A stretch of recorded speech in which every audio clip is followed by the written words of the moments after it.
What is up, guys? It's Bethany, or Movie Beth, back with another video. Today is going to be my second entry in my recent highlights series.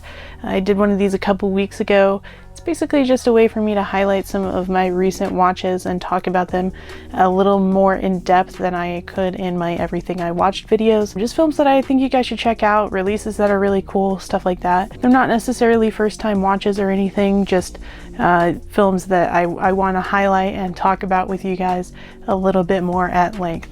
I'm really excited today because I got a new camera, so I'm recording with it for the first time, so hopefully that goes well. But it is always fun to have a new toy to play around with. Thanks for watching. As always, I do appreciate it, and I hope that you enjoy the films that I talk about and maybe want to check them out if you haven't seen them already. I have some cool releases to share in this video as well. I have a Criterion release, an Arrow, a Severin Films release, so it's also a way for me to showcase some labels that I really like as well.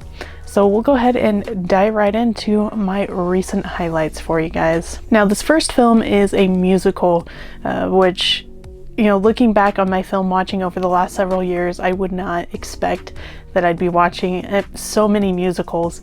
I've said several times on the channel before that I'm not a big fan of musicals. I don't know that that's necessarily true. I just would say that I'm not a big fan of all musicals. Like, it's not a genre that I gravitate towards necessarily, but I've definitely found musicals that I really enjoy. And this is the second musical I've watched by this director, and I absolutely love this one almost as much as the first one that I watched by him. So you may have kind of an idea of who I'm talking about. This is a Criterion release. It is in a box set. However, I have just kind of the single release pulled out for you guys. And the first movie I'm going to talk about is The Young Girls of Rochefort. This, of course, is the Criterion edition that comes in the Jacques Demy box set. But again, I have just the single release pulled out. I do like that they come in these box sets, you know, with separate artwork. I love having separate artwork for each individual title, even within box sets. But yeah, The Young Girls of Rochefort, I went in with, you know, fairly good expectations because, you know, Jacques Demy is so talked about in the film community, and this film and Umbrellas of Cherbourg are two of his best known films, and, you know, are often referenced when you think of like films like La La Land. You know, it's very clear that Damien Chazelle got a lot of inspiration from Jacques Demy in making that film. And I'm a huge fan of La La Land, so, you know, I went in with pretty good expectations, and somehow it still pretty much exceeded it. I didn't enjoy this one quite as much as Umbrellas of Cherbourg, but it definitely is one of my favorite films of the 60s, with Umbrellas being probably my favorite film of the 1960s. Young Girls of Rochefort, it follows twins that decide they want to up and leave Rochefort, their small town, and see what the city of Paris has in store for them. And it all takes place over, you know, just several days of them preparing to leave Rochefort. And there's several interweaving stories, several characters, where all of their stories kind of come together in the end in a really cool way. And again, it is a musical, but the music is wonderful. It's just all very catchy, all very enjoyable. Some of the songs are a little hard to follow along with, you know, because French is so quick, especially compared to English, but all of the songs were really enjoyable. You know, just like Umbrellas of Cherbourg. This isn't all sung like Umbrellas, but there is quite a bit of singing in the film. Jacques Demy is fantastic at using color in his films. You can tell that he just loved France and thought it was beautiful, because that's very much in showcase here in this film and Umbrellas of Cherbourg, in the way that he shows the city and the colors and everything about France, you know, just pops in his movies. And you can tell that he had a great love for the beauty of France, and that's very evident in this film. And the performances were great. You even have a surprising appearance by Gene Kelly.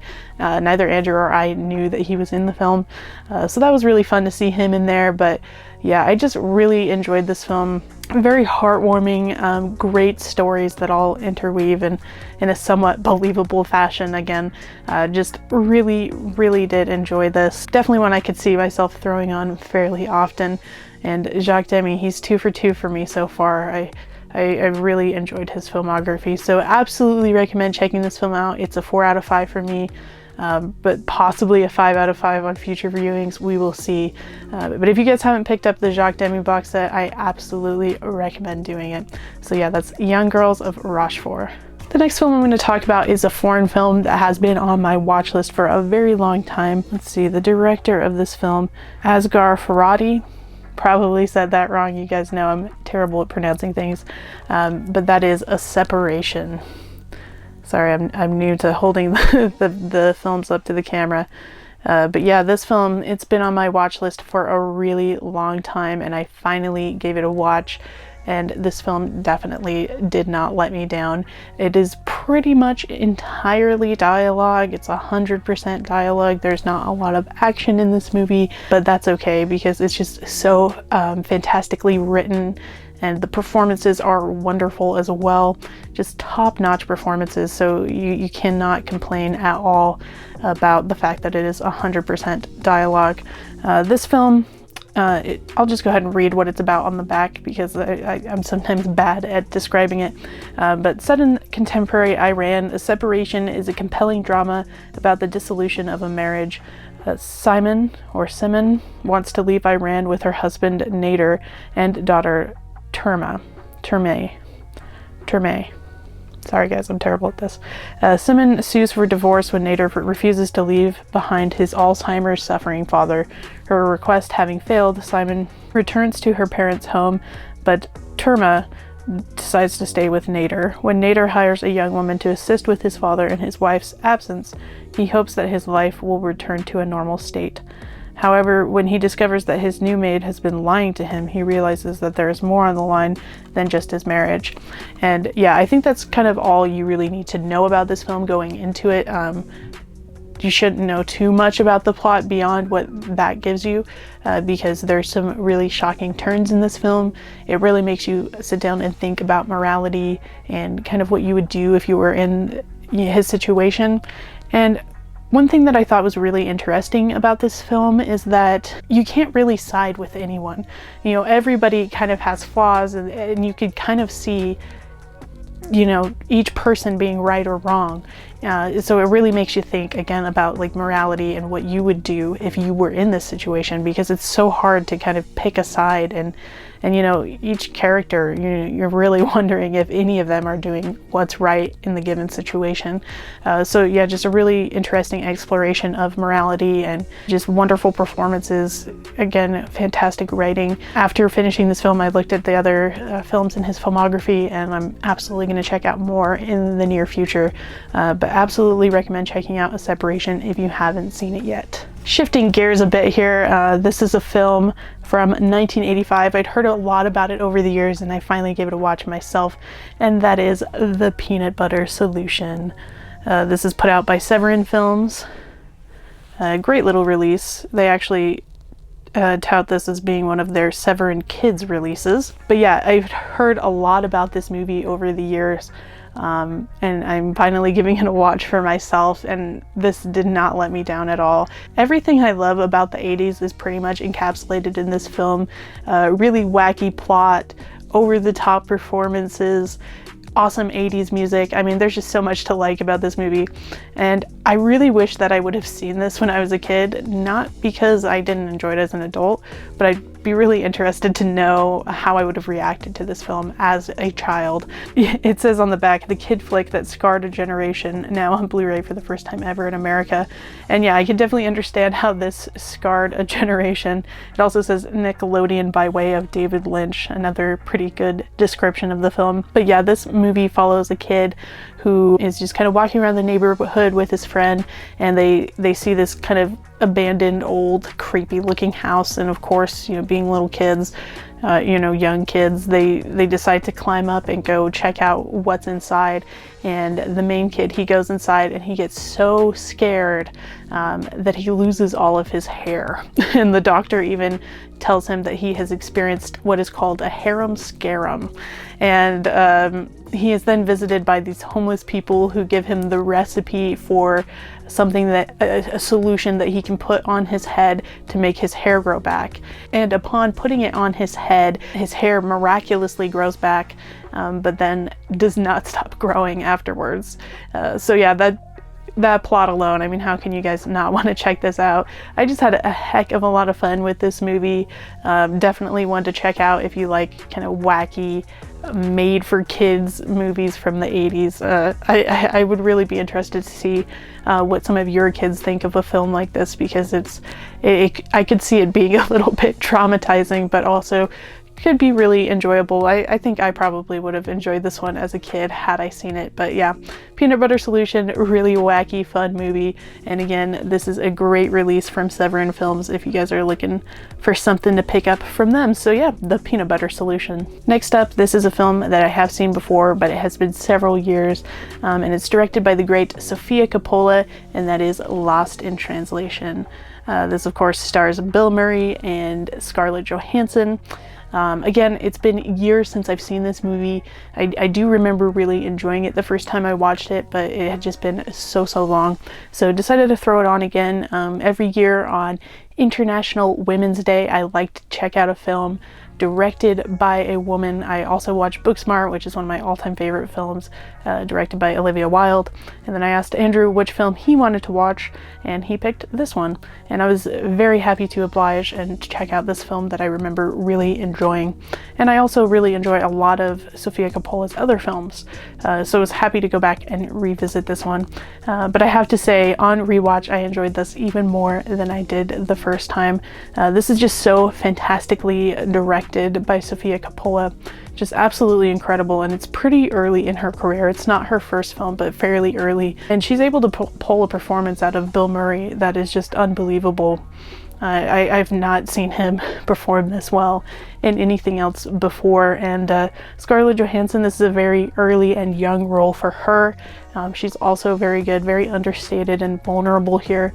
But you know, this is just that kind of movie that I really do enjoy, where it follows the characters and you really get to walk in their shoes and get to know them. You know, not a lot happens in it. It's very slow paced, and it doesn't necessarily have a huge resolve at the end, which I know can be challenging for some people. But if you like slow paced character studies where you just really get to know the person and get into their psyche and their being, Lost in Translation is just beautiful. I absolutely love the soundtrack and the setting, you know, of Tokyo. It's just wonderful. But yeah, I don't know what else to say about this movie other than it's just fantastic. Yeah, Lost in Translation is just a fantastic film that I really do enjoy. And I really love sitting down and thinking about all of the great films that are directed by women. I mean, this year at the Oscars, 2 women were nominated for Best Director. I mean, that's just absolutely wonderful. So yeah, happy for it's a happy day for women, and women that love film and women that make film. So yeah, Lost in Translation, a great movie. So like A Separation, this film has been on my watch list for a very long time, and I'm finally getting around to checking it out, and that is Oldboy. This actually is not the release I watched. This is the Tartan Asia Extreme release, which unfortunately I think is out of print in the US. It's a film that's kind of hard to come by in the US for some reason, but I did watch the Oldboy edition in this Arrow box set that I have.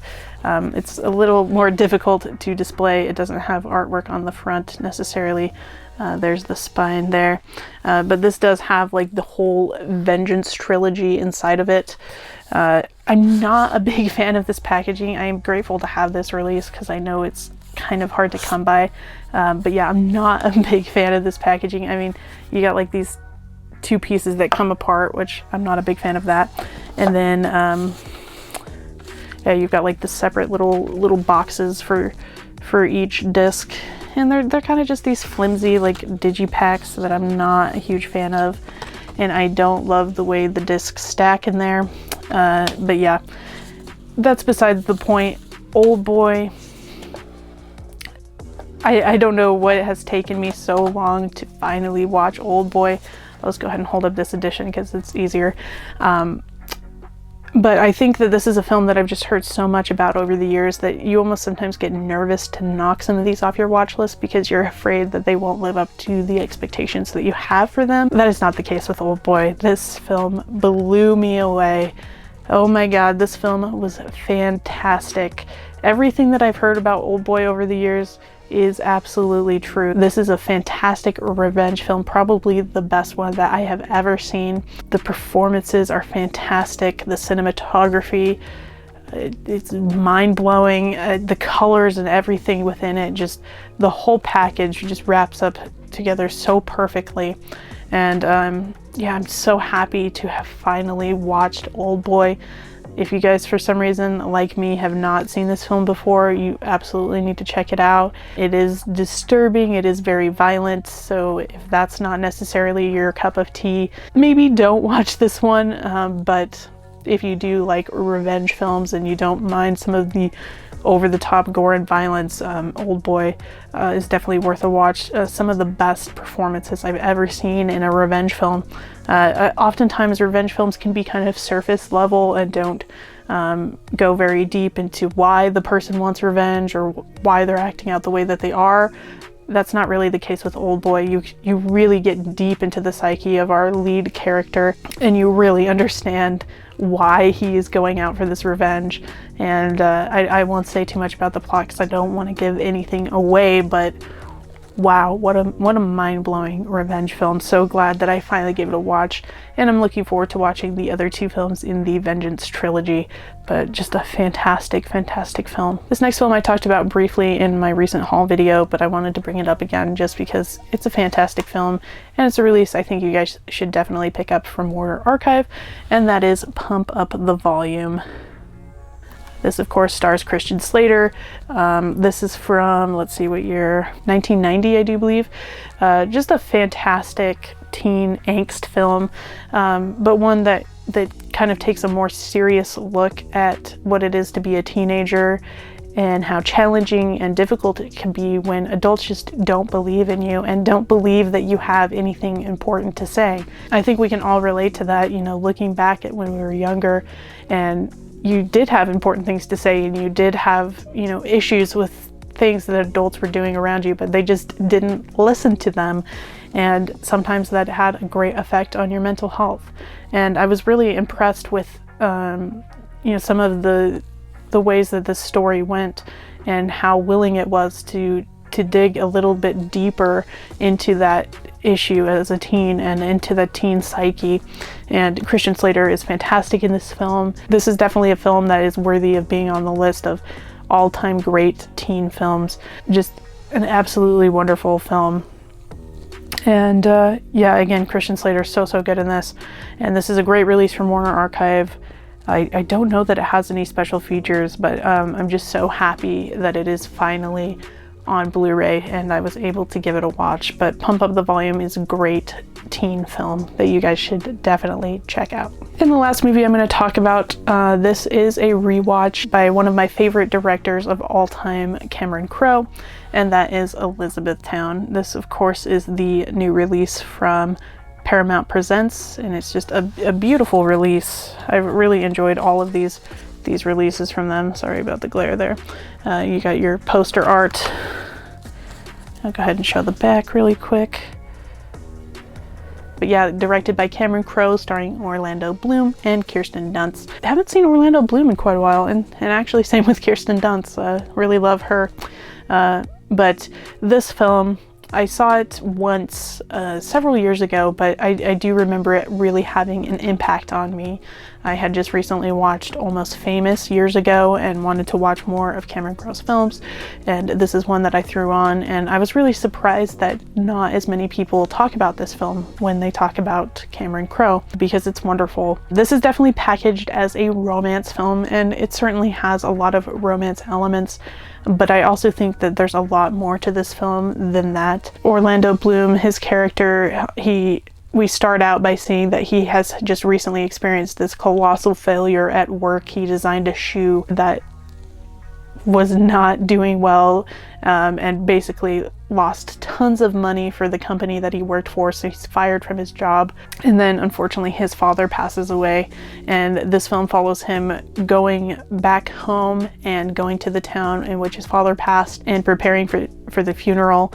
And along the way he meets Kirsten Dunst's character, who is a flight attendant on his flight when he's flying back home to get ready for this funeral. And he really goes on a journey throughout this film. Obviously, I won't say too much about that because I don't want to spoil it, but his character just goes on this really wonderful and interesting journey that I think everyone can relate to, because everyone can relate to loss and failure and disappointment in life, and it's just a matter of where do we go from here? Where do we go after we have experienced what we think is our lowest of lows? And, you know, how do the people that we meet impact us and help us along that journey? And there's some really emotional scenes in this movie, in my opinion. There's actually a scene near the end where he's driving in the car, and if you guys have seen the film, you know what I'm talking about. It just really hits home with me. I've experienced loss recently, and this movie definitely hit a lot of those marks of what it is to experience loss and grief and go through that process. And it also has a really cute romance storyline mixed in there. They're both wonderful, but this is probably the best performance I've seen from Orlando Bloom. I just think he's so good in this film. And this is kind of an against type role for Kirsten Dunst. She's kind of this like happy-go-lucky country girl who is just so positive about life, and you can see how her character has such a huge impact on Orlando Bloom's character in the film. But just a wonderful journey to go on. I love this film. Again, if you have experienced loss or grief, I think that you could find a lot to relate to in this film. And again, this release from Paramount Presents is great. It has a new 4K transfer. This is never on Blu-ray before. It has a lot of really great special features, which I actually dug into after this film, which I don't always do, but sometimes I just love a movie so much I just can't stop watching it. There was a brand new filmmaker focus Cameron Crowe on Elizabethtown feature, where Cameron Crowe kind of reminisces on the production of the film and everything that went into it. And you can tell this was definitely a kind of a passion project for Cameron, and how it was a very personal film for him, which that just made me appreciate the film even more. And yeah, there's deleted and extended scenes. There's a lot on there, and there's actually like a much longer cut of the film. I wish that was on here, but it's not. But you do get a lot of the extra scenes there. So I'll go ahead and show them back again so you can see those special features for yourself. But this is definitely worth the purchase if you guys are a fan of the film. And if you guys don't own the film already, this is the way to go. This is a great release. Some wonderful special features on there again. And the transfer looked wonderful. Really did enjoy it. And this film, definitely one of my favorite films of all time. Very underrated. Your mileage may vary with it. You may not connect with it or enjoy it as much as I did. But you know, that goes with all films that I talk about. But I absolutely love Elizabethtown, and I gave it 5 out of 5 stars this time. I think I gave it 4.5 the first time I watched it, but I upped it to 5 out of 5. And Andrew also gave it 5 out of 5, and it was his first time watch. So yeah, very happy to have Elizabethtown in the collection on Blu-ray. Definitely a worthy release from Paramount Presents. But that is everything I have to share with you guys today on my recent highlights video. I do hope that you guys enjoyed. We have many more videos coming up in the future. If you did enjoy this video, please give it a thumbs up. And if you haven't subscribed already, please consider doing so. Again, I just want to thank you guys so much for watching. I do appreciate it. Comment down below with your thoughts on the films, and let me know if you have any recommendations for me based on the films that I picked in this video. But yeah, thank you guys so much for watching, and I will see you guys on the next one.